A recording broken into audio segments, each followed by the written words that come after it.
welcome to Guitarist TV. And today is our special guest. Once again, we have a singer, a guitarist, songwriter, Jammie Bosstel from the bands Bosstel and Praise the Fallen. And how you doing, Jammie? Now, first off, I noticed you're wearing a Bosstel t-shirt. So why don't we start off and let people know they want to get a t-shirt or any of your merchandise, how they can do that. Well, they can contact me, or they can come to a show, or you can get on fanaticalmerch.com. You can order it, Fanatical Merch. They'll make the shirt for you and send it right to your door. That's great. Now, I'm checking out your Facebook page, and like I said, you got the two bands. I know Praise the Fallen's got some new stuff out. I believe you released a EP called Changes. You want to talk a little bit about that? Yeah, we just dropped that. What was that, 2 weeks ago? I think it was 2 Fridays ago. It's doing really good. We got 5-song EP. We went ahead and revamped some songs that we had already recorded with some older lineup, different players. And when you have different players, they're going to play differently and add their own fire and flair to it. So we decided to redo. Each one of us picked one of our favorites, and we went in the studio and did 5 of our older songs and redid them.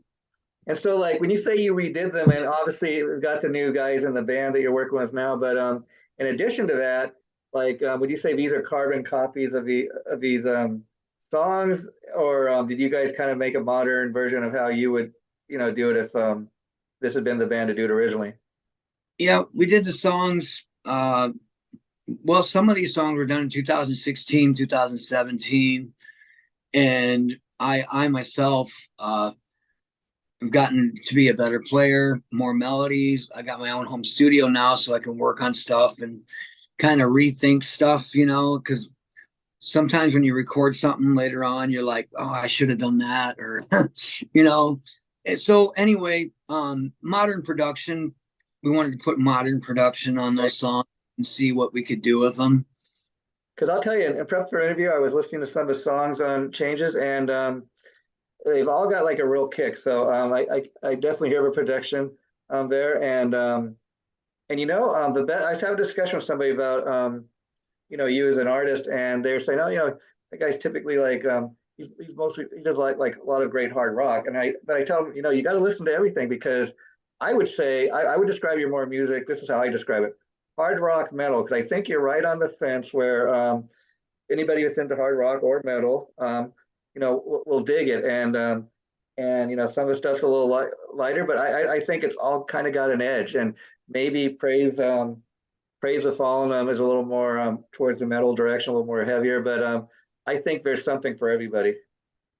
Yeah, man, I just like to write songs, whether it's hard rock, metal, pop, whatever. In fact, I seen that you have an acoustic show, I believe, coming up tonight. Is that correct? And you posted a video of one of those songs. I think, what was it called? Let's see. Fade You Out. And that's a cool little acoustic song. So why don't you talk about that? Because I seen a video you also did talking about this song and what it's about, and kind of man, I really dug the message.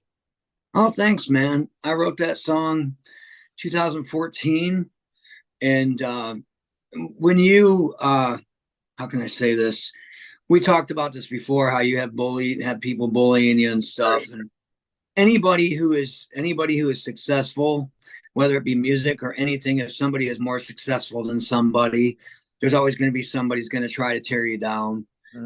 That's basically what the song's about, is don't let them fade you out. Keep going, and keep doing what you're doing. Like I said, I seen on your Facebook page from a few weeks back, I think you posted a video where you're talking about the song, and you're saying specifically that you've been doing music for many years, and a few times you've come really, really close to like hitting it big, and there are people in the music industry that kind of try to knock you down, and you're big one day, and then you're not so big the next day. They try to phase you out. I mean, what has kept you going all these years when you encounter people like that, and they are trying to knock you down. When you got the it factor, they want to do everything they can to push your music, but then next time you release a single, it's not as big as the previous single. They want to forget about you. What is your motivating factor that keeps you going? Well, I'm passionate about recording, about writing songs, number one. Um, I've been writing songs for a long time, and I always have to step back for a minute, and I have to go, okay, why did I do this in the first place? Why did I start playing music? I started playing music because it was fun. I started playing music because it's what I like to do, and I like to create, and I like to perform. Basically, honestly, in the beginning, it was because I like to perform. Whether when I was in high school, I was in band, and that's performing, and then I was regimented in my rehearsals too, in band in high school and stuff. And that comes later on doing my band stuff now. But what keeps me going, well, like I said, man, in that song, you can't let them fade you out. You can't Yeah, let them yeah, win. You yeah, know, they and could very, we've all heard stories on VH1, and yeah, you know, hell, I was at the Rock and Roll Hall of Fame out in Cleveland, uh, and I saw U2, the band U2, their story. So many lots and lots of labels turned them down before they were who they are now. yeah. So I don't know, man. I like to write songs, I like to perform, and I don't see myself stopping just because someone else I had a fallout with that person. Or I mean, I've had my Sure. drummer in my band Blind Spot. When I was in Chicago, I had a band called Blind Spot. My drummer left my band for Enough's Enough. Wow. He played Enough's Enough now. It stung a little bit, but mainly just because I was proud of what we had and what we created. I thought we had a good team in that. But as far as like people coming and going, and yeah, I've come real close to getting signed. I've just had other people, whether it be drugs, girls, or whatever, ruin it. I don't know, man. I'm not going to stop Yeah, because on the flip side of that, when in reference to your bandmate that left you to go join Enough Enough, were you at least happy for him? Like, oh, good for you, or well, at first I was a little upset yeah, just because I put a lot of work into what we were doing. yeah, I was in Chicago. I was driving to Chicago from South Bend an hour and a half every weekend for 3 years. yeah, I invested a lot of time and money into the project and that. And yeah, he ended up joining Us Enough, which I no, man, I totally understand. He was younger than me, yeah, you know, and take that for sure. You know, yeah, I'm happy for him. yeah, Now, at first I was a little upset because my band yeah, ended, yeah. you know, but I went on, and I'm happy where I'm at with Praise of Fallen and with what I'm doing in Bosstel. And that guy's happy with playing Enough's Enough. But I'm opening for them in July and we'll see each other, and it'll be a good time. And Kind of come full circle. I mean, and if you think about it, I think that speaks volumes too, because even if it's not you that gets asked to join like a established band like that, the fact that somebody's pulling your drummer, that says, okay, the quality of the musicianship in yeah, the band had to have been there because it's a band of, just enough status is interested in your drummer. That band must have had some quality musicians. Shit. oh yeah, I met Chips enough too Yeah. when I was out there too, and everything's cool, man. We're all cool again Yeah. in that, and I'm looking forward to opening for them. We're playing opening for them at Pierre's. It's Yeah. a pretty premier venue in the Midwest. It's like the second largest venue in the Midwest. Yeah. And in So fact, I seen a video on YouTube for the song "Changes," and I don't know if it's an official video, just but and it's in the video it said Midwest Takeover 2017. What's that in reference to? oh, that was old. That's when, like I said, we did that song. I had different people Okay. in the band. We were playing everywhere. We were playing all over the Midwest. Yeah. 2017, that was obviously before the pandemic. Venues were open to more original bands and stuff, and we played everywhere. Yeah. We were playing for Illinois. We went to Wisconsin, Ohio. Basically, we played all over the Midwest, so that's why we called it the Midwest Takeover. Yeah. And then another song I really dug on the new EP is "Here's the Heartache," and I got to tell you, Jammie, before even listening to the song, just based and this teaches people, I think, to not judge a book by its cover, so it's because just based on the title, I'm thinking, okay, it's going to be a ballad or something a little soft, and it's anything but that. And so you know, as the song just first kicks in, it's a real rocking song, and I'm like, wow, I really dug that because that song went to a place I wasn't expecting it to go. Oh yeah, cool, man. That's one of my favorites too that we perform. It's a fun one live for sure Yeah, too. and I also like the song "Blame." Again, a metal song, modern day kind of. I love your vocals. You know, great guitar playing. Great. I feel that song you could really get the crowd going. Oh yeah, it's pretty energetic. That was a fast one. The words are tongue twisting if you stumble for sure. Now, "Blame" could be, excuse me, "Blame" could be many things. I mean, you could be talking about maybe you being the scapegoat for other people trying to point the finger your way, or you could, you know, you could talk about maybe trying to pass the buck. I mean, is there a specific thing that you wrote the song about? Well, basically, I'm saying it's not my place to put any blame on a situation that fell apart, and it's not their place also to do the same. Yeah, We'll let the cards decide. You know what I yeah, mean? yeah. It's two. There's two sides to every story, basically. Kind of. That's what I'm saying in the song. You In know?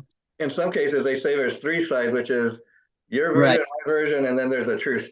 Right. Yeah, yeah. Right. And then hopefully the two will meet somewhere in between. You know, Right. and being the fact that these are kind of new versions of old songs, I'm sure there are a lot of fans just discovering that these songs, you know, on changes, and have no idea that the previous versions even exist, and they're just discovering this, thinking it's all new music. That's got to be pretty cool too. People that are just discovering this music for the first time. Yeah, I'm stoked because it's going to open up the doors to because we have 3 albums out and like 3 EPs out. So we have a lot of music sitting there waiting for people to listen to it, you know. Yeah. So what's the hardest thing when you go to put an album or EP together? Like, and as you say, you got a stockpile of material just waiting to kind of get out there. Is it a matter of just maybe picking the best 5 songs, let's say, for the latest EP, or do you want there to be some continuity where all the songs should sound the same, like they were made to be on the same album? We say that we don't care about that too much, but we predominantly stay in the hard rock vein. Yeah, You yeah, have like our last EP, Degenerate Types. We have a metal song on there. It's called Keep Your Distance. yeah, That he, my guitar player, wrote that. yeah, We actually collaborated together. He actually wrote we wrote the lyrics together, wrote the music, yeah, and that's a heavy song on the last EP we did. So that EP is a true collaboration of what I write, what Andy writes. He's more metal, and what he writes, he's a shredder. yeah, So some of that stuff, when it comes out heavier than some of the stuff I write. I'm not a shredder. yeah. Andy's a shredder. So the metal comes out of Andy, and then the more pop, commercial, hard rock comes out of me. Yeah, because even the Bosstel stuff, that's how I would explain that. What's the difference between Praise the Fall and Bosstel? Bosstel's kind of obviously, I guess, a little more your influences towards pop and hard rock, and it makes sense. I mean, I think anybody that's a fan of like Def Leppard or Bon Jovi is gonna like what you do. I mean, you're very much like Bon Jovi in that way that he's been described as everything from metal to hard rock. I mean, he has some songs that are very pop oriented, and then he's got like some of the classic stuff, like Slippery When Wet's got a little more of an edge. But he's one of those guys that can kind of do it all too. Yeah, the Bossell stuff, like I said before, it has more electronics and stuff, just a little bit of electronics and stuff like that, give it a little more difference between the PTF stuff and then the Bossell. In fact, I seen you had some post on your Facebook page talking about a video you posted saying something about all you keyboard warriors out there, and I kind of dig that because you you so often hear people talk about keyboards suck and they don't belong in rock music, but I totally disagree with that. Oh, it's not about that. It's about the people that talk crap on the internet. Oh, okay, yeah, yeah, yeah. Keyboards. Do you Yeah. get a lot of those haters? I mean, wanting to say Well, whatever. we've got a small scene here in South Bend, and I'm sure this happens in a lot of scenes. Sure. I've been here a long time, and I've played a lot of big shows. I'm a grinder, man. I work hard, and some people just, I don't know, man, they're bitter, become jealous of that, and have to talk crap, you know. There are some great musicians, but there are some people that are not so good people that are good ones. I don't know. We've all seen that. Like, Sure. this be talking about this I mean, person. I'll be real honest with you. Like, I'm not a musician myself. I'm just a fan of music. So even when I'm looking for bands to interview, um, or somebody wants me to review their CD, oftentimes people ask me, how come every time you write a CD review or something, it's just it's a nice review. It's not so much that, but first of all, if I'm going to write a review, I want to kind of spread the love, about music I love, because Right. even if I listen to the crappiest CD, I still got respect for those guys in the band because you know what? Again, I'm not a musician, so the fact that they can get in a studio and do what they do, it's a little more than what I'm able to do. Right, man. Yeah. Uh, yeah, like I said, that stuff is there's stuff that goes on in a music scene, you know. Yeah. Bands should be working together and You know, collaborate. I'll tell you a funny, yeah, I'll tell you a funny story, but I can kind of relate to that too. Um, I last year sometime I interviewed the bass player Doug Pinnick from King's X. He was promoting a solo project or something, and um, and the record label he's with, I found out because years ago they used to have me like promote a lot of their stuff and interview a lot of their artists. And there's a publicist there I found out who every time in the past I'd ask him, when this publicist all of a sudden came on, he'd always want to like book interviews and stuff when I wasn't available. And so I just kind of simply asked about that. Hey, it seems like you don't want me to, interview any of your. I found out from Doug Pinnick the reason I wasn't getting any more stuff from that label to promote was because this guy had gone around telling people um, that I leaked one of their artists' music, and of course, it wasn't true, but this guy put that out about me, and it's just a shame. I'd rather deal with honest people. I don't need that one guy to get interviews. It'd be Right. nice to promote that label, but I feel he's doing an in-service to the clients he represents. Yeah, there's people out there that talk that don't come straight to the source, so they listen to rumors and they like, yeah, like I said, they don't come to the source. They listen to rumors and they form their opinion based on that rather than Yeah, actually find their yeah, own. yeah. Just in my own experience with that one guy, like I wrote to a label. I tried to, this isn't true. Prove to me that I leaked the. Couldn't do it. But okay, life goes on. It's just a shame when you encounter situations like that. Yeah, there's some people that are just drama, man. They're not, their lives aren't complete without it, I Yeah. guess.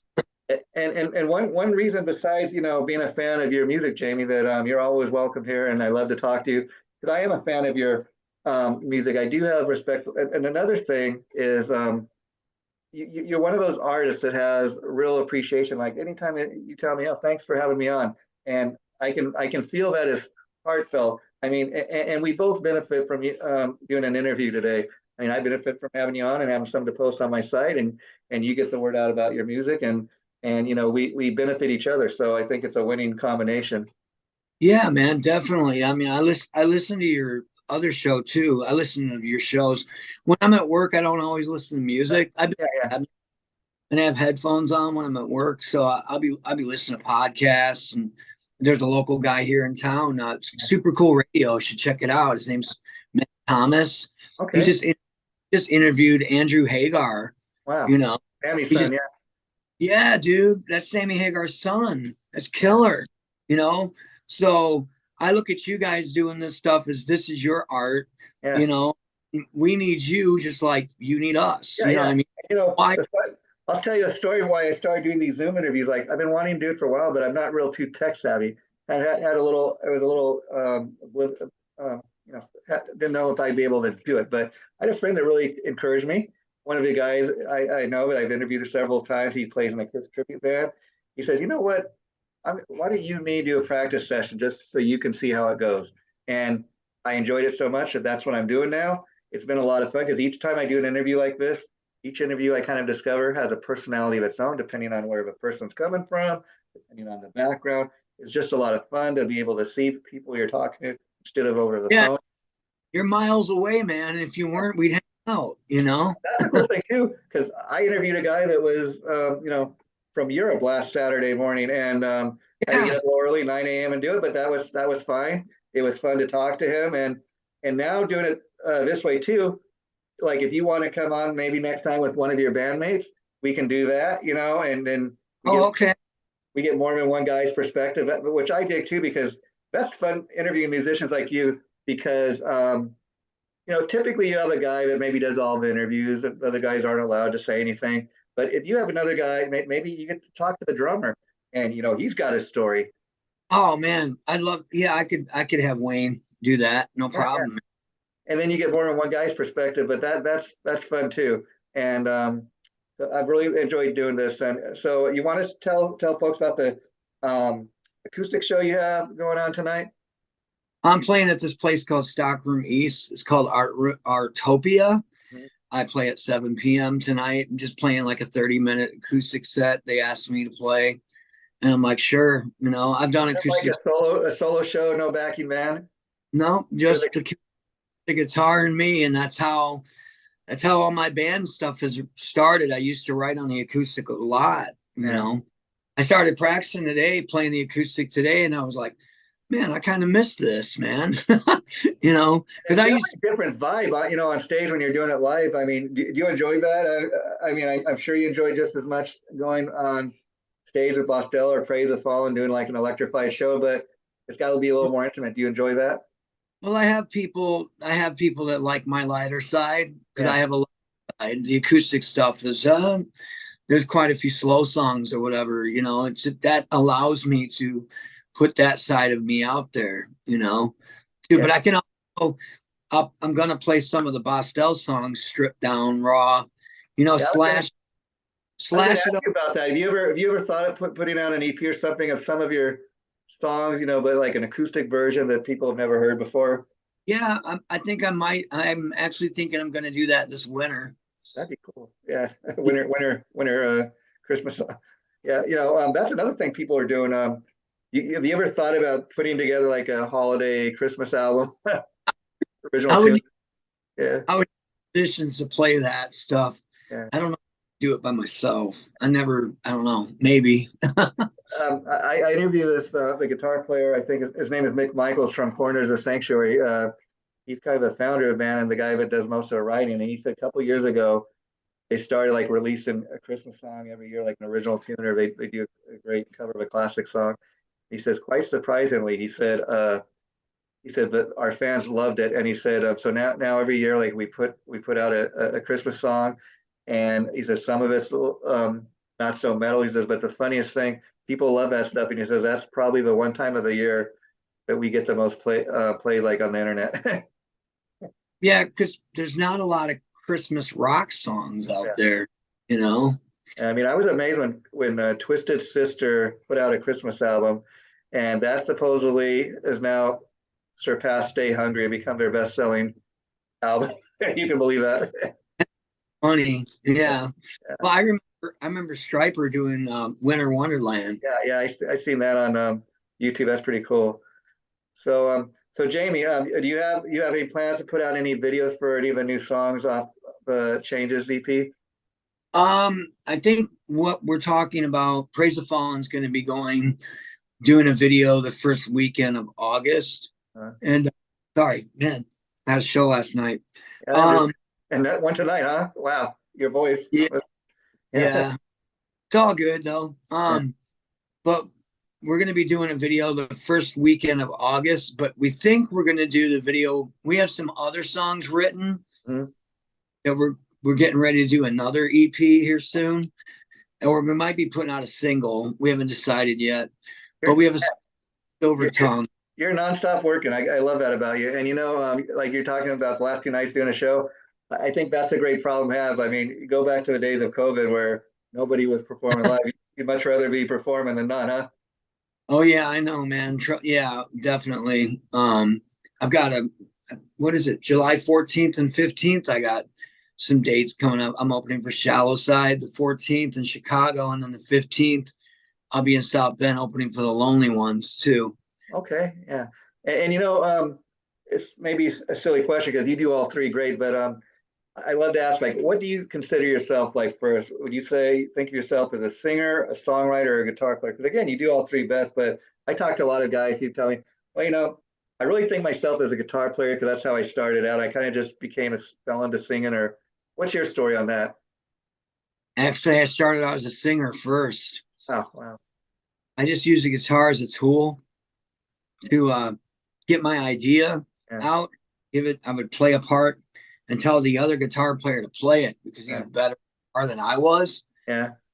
But eventually, every time I got a band, a guitar player wanted to quit or weren't into it or whatever. So finally, I was like, man, if I want to do this, I'm I just guess. gonna have to guitar and do it myself and do the best I can. Well, again, you're very convincing because you do all three pretty good, and I think you should take great pride in what a gifted songwriter you are. Because that's the anytime I listen to your music, I'm like, man, this guy, he's just killing it on the songwriting. Thank you so much, man. It Yeah, means a lot. yeah. And another thing I should let people know is I was seeing on your Facebook page that I don't know how recent this is, but you have like 202 followers on Spotify, which to some people may sound pretty small, but I think that's a great number because I see each month your number is kind of growing. That's Yeah, important. I think it was two months ago we had 1,100 monthly followers. Wow. Crazy Colin did. I mean, the fact that you have anybody following you, I mean that's kind of the goal. I mean, I'd be a little worried if you're doing this quality of music and you weren't getting any you weren't getting any hits. So the fact is, you do have a fan base and people are, and it's only growing, which I think is a good thing. Well, I put the stuff on playlists too. Yeah. It helps put stuff on playlists, and if there's bands out there listening, it helps to put your stuff on playlists. Because even in prepping for today's interview, I went on YouTube to kind of check out some of the songs, and once I played one song, it told me, okay, you like that? Check out another song from Bosstel or another song from Praise the Fallen, and I'm like, okay, we'll do that. Yeah, yeah, That's and, cool. yeah. And I think you make a good point because I'm an old school guy that I miss going to a record store and buying music like they did in the old days. But I think the cool thing about YouTube, especially checking out an up and coming artist like you, people can go check out the whole EP online. I will say if you do that and you like it, go and buy a physical copy or go purchase it online. Support great artists like Jammie Bosstel, because that's what it's all about. Because that's how we did it back in the day when I was growing up. If you like the album, you go out and buy it. Yeah, for sure. I actually have vinyl right here for that. Oh wow, that is beautiful. Wow. 7-inch vinyl. I recorded this before the band became Bosstel, and we released this just under Jammie Bosstel right here. But You I've know, got that's cool too because that makes it like a collector's item. yeah, Yeah, I can see one. yeah, that's cool. Anything you want to let the folks know, Jamie, before we go? Just thank you everyone for listening and paying attention to what I'm doing. I guess got a lot of stuff coming up. There's gonna be some videos. Check out the new Bosstel video, This War Called Life, that we just dropped. That you probably seen that too. Yeah, yeah. You want to let people know about the new video? I mean, like, what do you remember from shooting the video? Did it take all day, or what was that experience like? Well, it was early in the morning and it was cold. We were in a cold house, Yeah, yeah, you know. So I don't know. It was a good time. We were out there most of the day. Oh, sorry. yeah. We And were so, out were there. you involved with the editing of the video, or somebody else do that? Oh, I don't do any of that. Wayne Russell, our drummer from Bostel, he did the editing. His son did the video, the shooting. Yeah. Yeah, he did all the shooting. His son did it. That's cool. You keep it all in house, huh? And it helps keep down on the expenses. And then if his son wants to be involved, that's cool to get the family Right. members involved. Yeah. Oh yeah, his son's awesome. Both those guys they're awesome. Wayne's awesome. He's become a really good friend too. And yeah, the band's kicking ass. We've Yeah. got a couple of those we're doing here soon. We're gonna be opening for Gemini Syndrome. Oh wow. July 11th at the Hobart Art Theater in Hobart, Indiana. We're opening for Cottonmouth Kings June 25th here Wow. in South Bend. So we got 2 national shows right now. That's the cool thing too about the music you make. You can open for various different types of acts. Like you're not just you don't just have to open for all hard rock and metal. I mean, like, Oh, you'd be a great opener. I could see you opening for a band like Enough's Enough, and their fans digging what you do. yeah, we have, because I mean, we have a library, an archive of material. Like Praise the Fallen has stuff that could be lighter. It's Yeah, rock lighter, but yeah, we can also open for a metal band where we have some metal songs too. that's Yeah. cool. And So then like when you go and do a live show again, I guess it depends on the show, but I don't imagine you play the same set list every show. You kind of mix it up, having that type of catalog, right? Yeah. right, especially if we have new songs, we're excited about playing them. So we Well, just did a 35-minute set last night. uh, We so make we you've been spending the day to day like resting up for the next show tonight. yeah, I'm sorry. Yeah. Uh, we uh we pretty much play the EP though, Uh, like what we recorded. We're definitely gonna play those songs in our set. No, exactly. Yeah, I people just want to hear the new stuff, right? Yeah. yeah. So we play that stuff because we know that stuff's streaming and stuff. And then we got a couple new songs that we just wrote too, and we're playing. So I don't think anybody has to worry, Jamie. I was just going to say is what I love about your music and what you do is you've got enough of a catalog now where I think you could say, okay, we got a big enough catalog. We don't need to write any new tunes. But I'm glad that you do, because me as a music fan, I love the fact bands like Bosstel continue to pump out new music for their fans, because that's what it's all about. That's what keeps it fresh. yeah, I like to write. I do a lot of the Bosstel stuff. I write it right here in the studio right here, Yeah. and I put the demos together, and then I shipped it to Wayne, and then we put it together in the studio with real drums and stuff, and that's when it really comes into fruition. Yeah, well, Jamie, great talking to you again. I'm always a big supporter of everything you do, and you're welcome here anytime. In fact, you and I are going to set up for you to guest on another show that I do, and we'll let people know that when the time's ready. Anytime you want to come back, like I said, you're welcome. The interview we just did will be going up sometime next week. I will let you know. Feel free to share it. Is there anything you want to say to the folks before we wrap it up for the day? Just thanks for your support. Check out Bosstel Official, uh, www.bosstelofficial.com for the Bosstel stuff, ptfband.com for Praise the Fallen music on Facebook, Bosstel Official on Facebook. I believe we have Instagram too. You can find me. Beautiful There it is. Bosstel t-shirts like Jamie's wearing that Yeah, prove that you guys are a fan. Take care, Jamie. Thanks for this. I'll be in touch. Bye bye. man.